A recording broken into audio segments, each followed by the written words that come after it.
On this week's episode 20, we will be talking about a lot of AI news and how China is open to free trade with Australia, for AI specifically.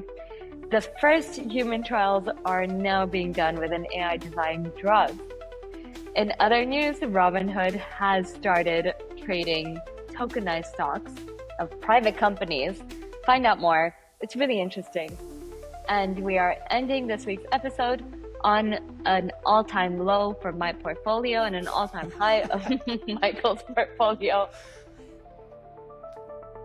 But you'll have to see it. No spoilers.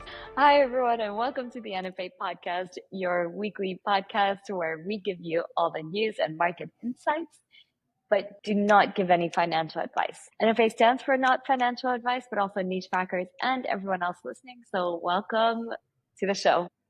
Yeah, and if the quality is a little less perfect than you're used to, it's because Nish is raw dogging it today, as she told me. Yes, I do not have any of my professional podcast equipment. Therefore, I am raw dogging it with what I have. And she is in Thailand, but to me it looks like, for those who've seen the movie Tropic Thunder, it looks like Nish is being held captive by Flaming Dragon. Okay, would you like to start with your news this week? Yeah, the news this week, going in straight away to the news segment, my news is that Robinhood, the crypto and stock broker, it's an intermediary where you can buy crypto and stocks, is now selling tokenized equities for, and this is interesting, privately held companies, SpaceX and OpenAI. And it's so surprising. Yeah, you would think they would start with companies that already are public, but they started with companies that are privately held. And then Elon Musk and Sam Altman as CEOs. So very clearly got them a lot of publicity. Did you hear what happened, how it ended up? No. Well, first the stock price of Robinhood went up like crazy. And then OpenAI on Wednesday issued a release and said, well, we don't know where they got these stocks from because they're not a shareholder in OpenAI at all. So then the CEO of Robinhood had to come out and explain, well, we have them through a special purpose vehicle and you don't have voting rights when you buy these tokenized OpenAI shares through Robinhood, but you are getting the economic value. But then the stock price of Robinhood dropped 6% on Thursday. Oh my God. And that's a huge, of course. But if you look for the year, it's still up like, I'm not joking, it's up, I think, 125, 130% for the year. So Robinhood is having a killer year. Well, yeah. A lot of my news is AI based this week. Okay, actually, I have one piece of news that is kind of linked to what you just brought up with these tokenized stocks. So you remember there was that SVB that basically collapsed in 2023, and basically now the neobanks that are using stablecoins, there was an article that came out saying that they're at higher risk because they're linking DeFi with traditional finance and the infrastructure is not ready for that. Do you feel like that's the same case with tokenized stocks for private companies? So hard to compare. I think there's apples and oranges, or as we say in Bali, coconuts and bananas. There's just two different things. I just made it up. So from now on, they should say it on Bali. But I think it's different because stablecoins, as long as they really have a reserve, right, and they're pegged to the US dollar, I think there's a strong case to be made that those things are, I wouldn't say untouchable, but if the managers of the fund are reputable, credible folks, I think you're safe with stablecoins, regardless which ones they are. But you don't feel like there's a security risk behind it? Because banks are using traditional infrastructure. They haven't really upgraded into what's required for DeFi protocols that are using these stable coins. Yeah, so that would then go to the point of are they reputable and credible? If they don't actually have the real reserves and they just have them on the balance sheet, but also loaning them out on the other side. So let's say they're loaning out 85%, have 15% of reserve, and at the same time trading the stable coins, that's a huge risk. Clearly, I'm so old-fashioned. I still think if you have a stable coin, 100% of the stable coin should be backed by real US dollars. I don't see it any other way. And that's why I think Tether say they have invested a lot, but it's quite tough to actually figure out if the Tether is really, really pegged. Can you believe they've never been audited? It depends. They got audited in March 2025 this year for the first time. And even then, they haven't published the full audit report. So no one really knows whether Tether is holding on to all their US dollars that they keep printing. Excuse me, ma'am. You had everything in USDT and I was in USDC, and you sort of laughed at me like Mr. TradFi chat guy with his USDC. And I said, well, they're going public on Wall Street Circle, and I think they'll be held to higher accounting standards as a result. Yeah, it's one of those still risky things, I think, in crypto. What do you think? So for me personally, I would love to see an audit.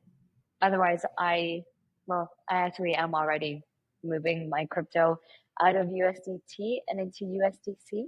It's just, yeah, you have to be careful in the space. We all saw what happened with Luna. Yeah. We don't need another repeat. Did you have another piece of news?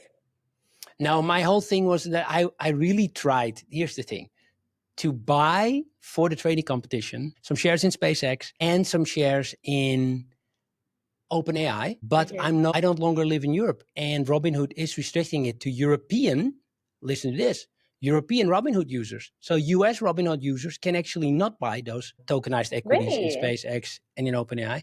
Only Europeans can, because they are adhering to MiCA, European Financial Regulatory Framework, but in the US it's still very murky. So I think it's very smart of Robinhood. Don't do this in the US, you will get the SEC behind you. It basically said you don't live in Europe, so therefore you cannot buy OpenAI or SpaceX. And you're getting $5 in each, by the way, just so you know, $5 in each. And they gift it to you. It's a gift. It's not even a purchase. Really? Which also, yes, it's a gift. So that's the other thing that also struck me. Like, do they do it for regulatory purposes, like a marketing stunt? Because it's not actually an investment if you get it, and it's only $5. But yeah, and the news that is related to it is that, of course, Elon Musk started taking jabs at Sam Altman of OpenAI straight away, saying it's not really equity because your company is not limited and you're not actually yet a private company that you can take public. So therefore, it's kind of bullshit. That's what Musk said. Yeah, how does that work with companies that are not for profit? Of course, Musk is right here. He's completely and 100% right. This company, OpenAI, right now is I still think super high risk, because they're not really a company you can fund. And then what we realized later, a few weeks ago, after the initial announcement that they raised 30 billion at a valuation of 300 billion, the money hasn't been deposited yet.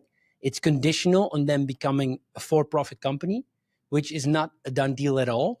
So, they may be running out of cash by the end of the year. That's so interesting, because we spoke about this on our last episode. Can you do a quick recap as to why they won't go public and who benefits from them? They can't go public because, so OpenAI is still a not-for-profit company because it was founded as a not-for-profit entity, actually run and controlled by a non-for-profit board. And that still owns the majority of the shares in the company. And actually, Sam Altman doesn't own any shares, the CEO and the co-founder. He's not the founder, one of the founders. The other founders have all bailed. He's the only one left.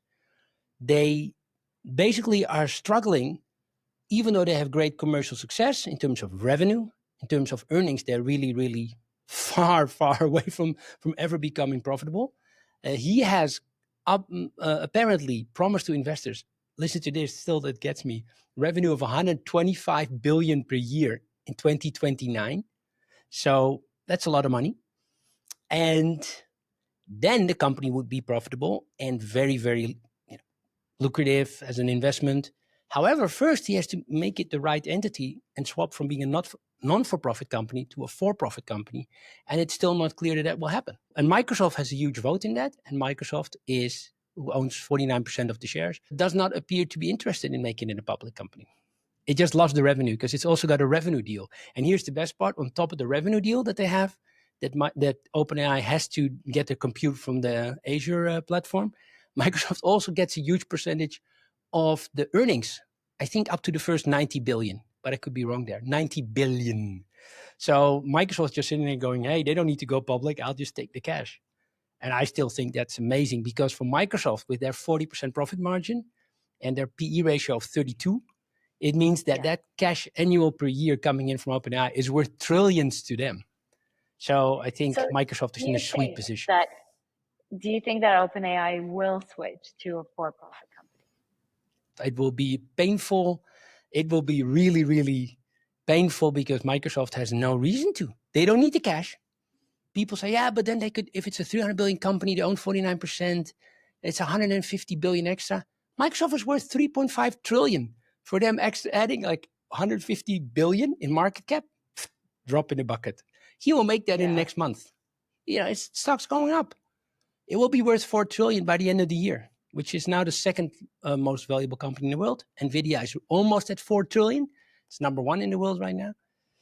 And that was actually my third little bit of news, that almost unseen, despite the Trump tariffs, Nvidia is reaching for the first time in history, this will ever happen, the 4 trillion market cap mark, despite not being able to service their second largest market in the world, which is China. It's insane. Wow. It just shows how much demand there is for the products outside of China. That's really what it shows. Can you imagine if they could ever get into China? I don't think it will happen with the current geopolitical tensions, but it just shows there's such a huge advantage. There was a little bit of news, though, that China and Australia, they have free trade, right? And they're looking to explore free trade within AI as well. Was that your other AI news? Because you had all this AI news. Let's go to your AI news. What do you have? No, I mean, it's very, I guess, synergistic with your stories, but that's it, is that China's open to explore free trade in AI with Australia. What I found really interesting is that DeepMind, they are ready to start their first human trial of AI designed drugs.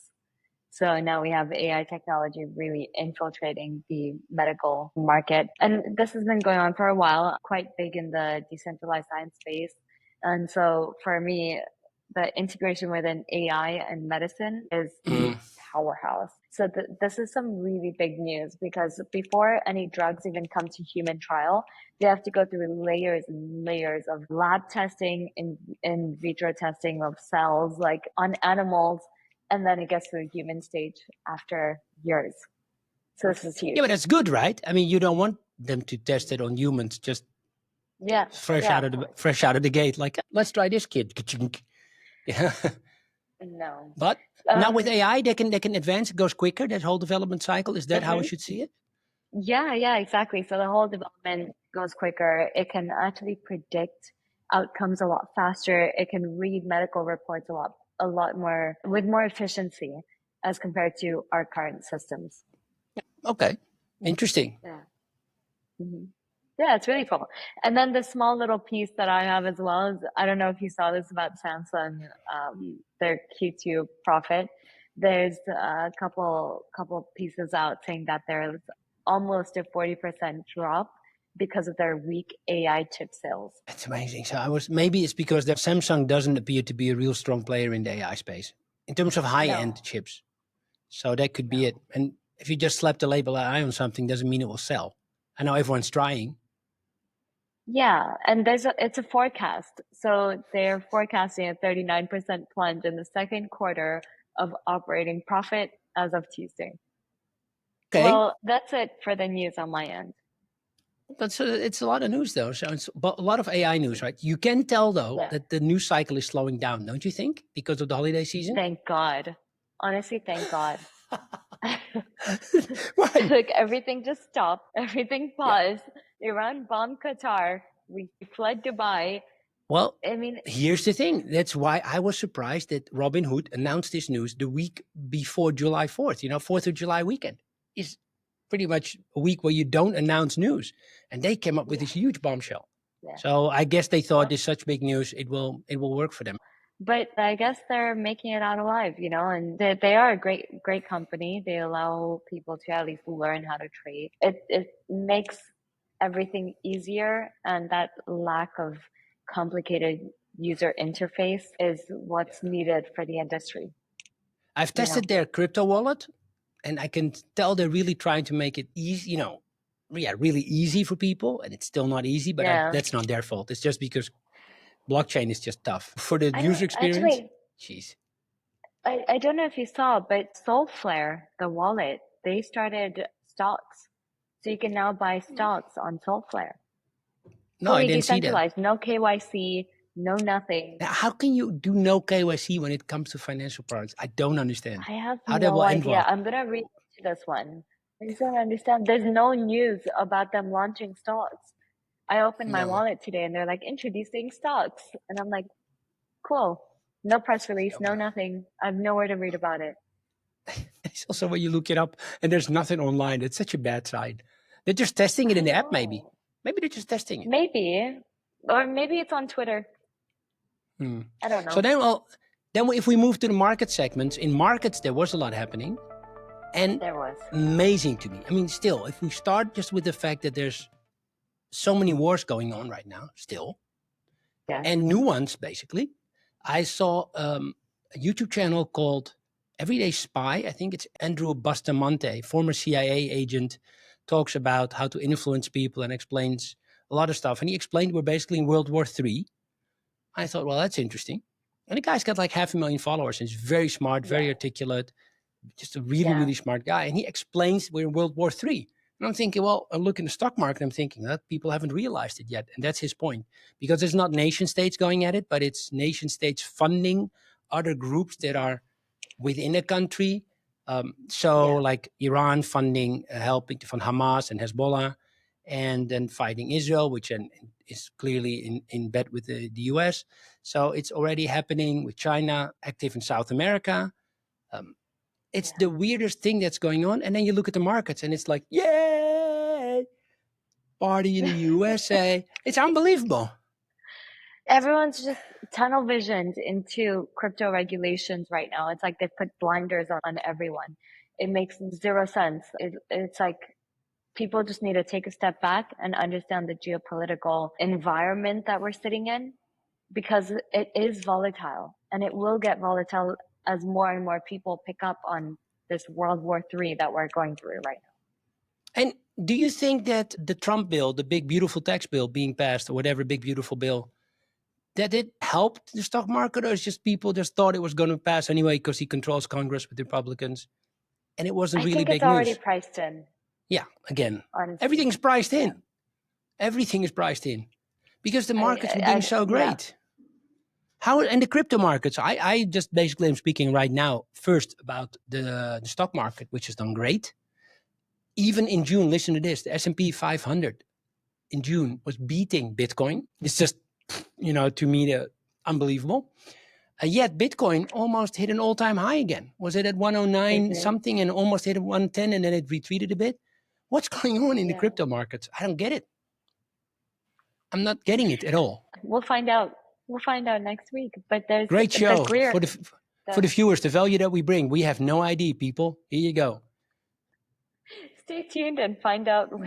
Well, basically what we're saying, I think, Nish, is that if you would look at economic indicators and global news, the market should be a lot lower than they really are. So therefore, they may be overpriced, I guess. What do you think? I guess. Except stuff that you own. Except your meme coins. Those are great. Oh God. No, we'll get into this in a bit. The fear and greed index today is 52. And at the same time, we are priced in. The fear and greed index over the last week has moved from about 35 to at one point like high 60s, early 70s.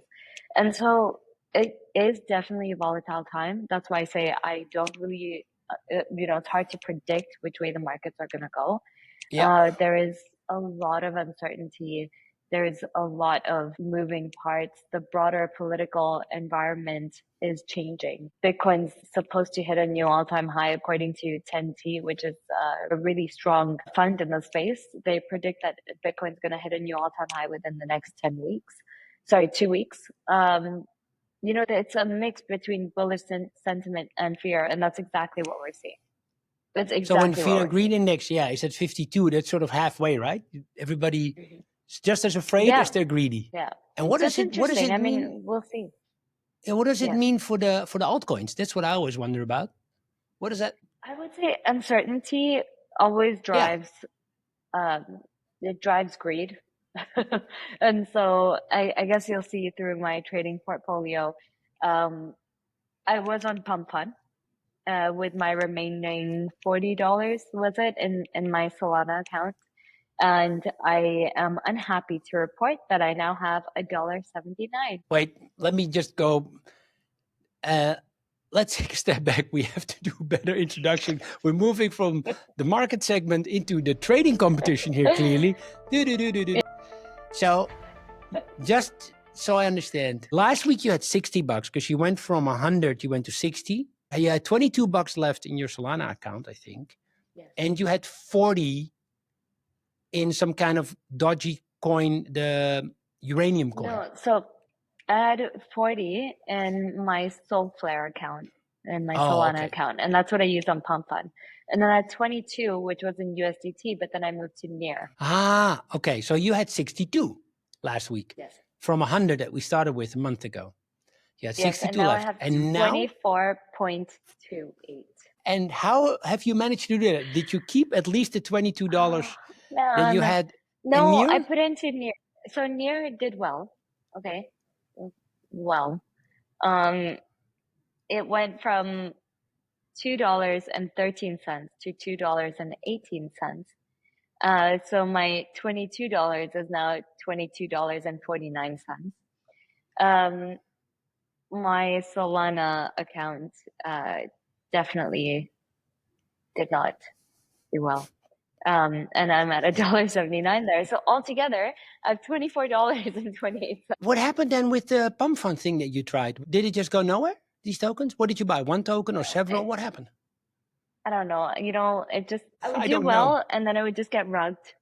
And then I would do well and then I would get rugged. And I posted about it as well. I made, what was it, like a $2 profit that was worth like 50% because I'd only put in $1. And then I had got that $1 up to $8 and then got on a flight and forgot to sell. So here we are in Thailand with $1.79. So I'm better than where I started. I'm 79 cents over. Then when you started what? Because how are you better? No, last week you were at $60. Now you're at, what is it? 24. No, we did it. We recorded on Friday. Oh, that's so it's true. Been over a week. Yeah, okay. Yeah, whatever you want to tell yourself. All I'm saying is don't use Pump.Fun, kids. This is the message. Yeah, you can use it if you want to rug people. That's the only way. But don't do that. So, that's really bad karma. Yes, that's really bad. So me, on the other hand, Mr. TradFi chat guy, I didn't do anything. I stayed the course because I was going up. And last week I beat Nish 2.69% because, wow, that's what I went up from $100 to 102.69, killing it. So, but Broadcom went up. So I bought Broadcom at 242.50 a month ago. It's now at 275. Yay. Wow. Bitcoin I bought at 104 and it's now at 108.890, so almost 109,000. There you go. And Nvidia went from 145 to 159. All in all, I'm pretty good. Ta-da! Up 4.71. My whole portfolio is up 8%. Yay! You get them. You show them. 8.12%. However, in a month, not bad, huh? Not bad. Not bad. Oh, and I do want to say this as a warning to the viewers out there listening or watching this. As a warning, I also got an overview of my stock trading account since January 1st of last year, after a year and a half.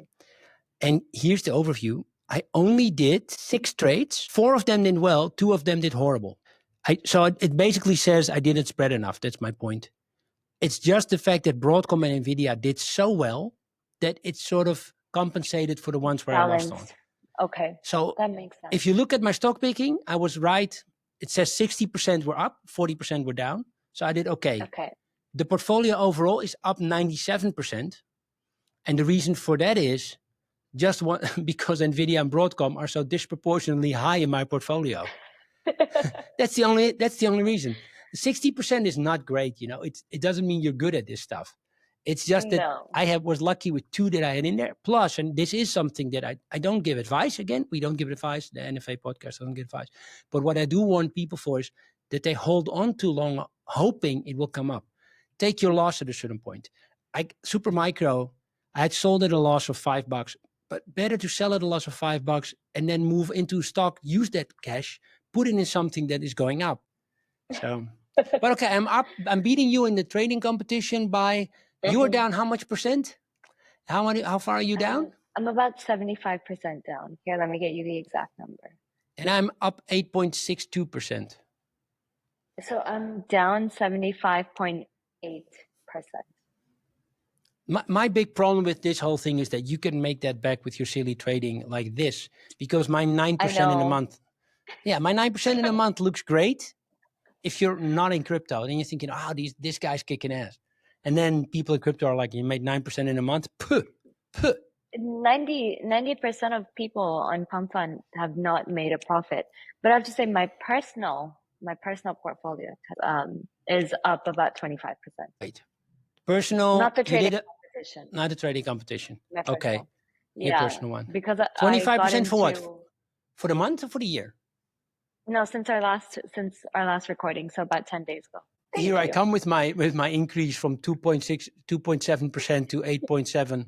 And you've done 25% at the same time? I did. But I haven't sold anything, so I don't want to celebrate it yet. Yeah, that's the tough part. Okay. I know. So I think we're done for the week. There's not a lot of great news other than, in terms of the world, yeah. In terms of our industries and from an investment perspective, things are relatively good, especially considering the state of the world. But we would love to see more peace and then see higher prices. Yeah, that would be nice. Yeah, people get at it. Those world leaders, those shadow conspiracy folks, what is it, the Illuminati, whoever you are running the world. Yeah. And those run wars. Run it right, Quit playing around with our crypto portfolios. Yeah. Please. All right, thanks. See you next week. Thanks, everybody. Bye, guys.